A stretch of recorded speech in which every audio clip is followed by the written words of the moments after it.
ukifa utakuwa mgeni wa nani? Ukifa leo utakuwa mgeni wa nani? Tengeneza maisha yako. Lakini pia naongea na watu walioko kanisani, naongea na watu walioko ndani ya kanisa. Wewe kama umeamua kuokoka, okoka kweli kweli, usimchanganye Mungu. Yesu achanganywi. Umeokoka, vipombe unapiga.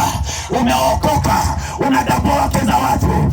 Umeokoka, bado kijana unapongoza. Wewe una mke wako. Wewe ni mlafi wa wanawake, funza zitakutafuna.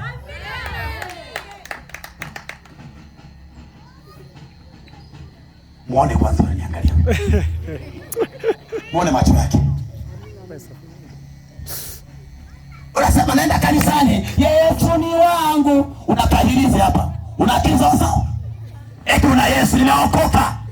Kuna wengine wameokoka ili nikifa nizikwe vizuri. Nimeokoka ili ibada yangu iwe nzuri. Mwatongana nisalie wewe.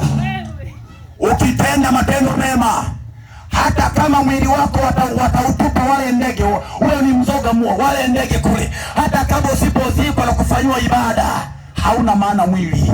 Roho imeshaondoka, iko kwa Mungu tayari. Bwana Yesu asifiwe sana.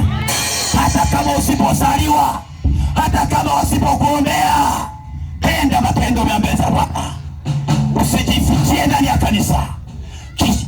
Kanisa usifanye kichaka. Hakikisha kama umeokoka, umeokoka. Usiwe na njia mbili. Kaanguka moja kama kanisani, kaanguka moja duniani. Uko hivi, vya uko na vitaka, unaenda hivi, utapasuka. Lako kama fisi, hata tabia ya fisi. Kama umekubali kukana Yesu, kana Yesu. Sema amina. Kana Yesu. Umo kanisani, unaweka kaugoro. Ukipewa mate yananuka kama ya Ibiza, una akili wewe? Muone unaniangalia.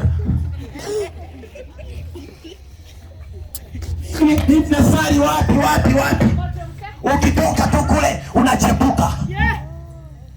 Una akili sawa sawa? Simama na Yesu sawa sawa.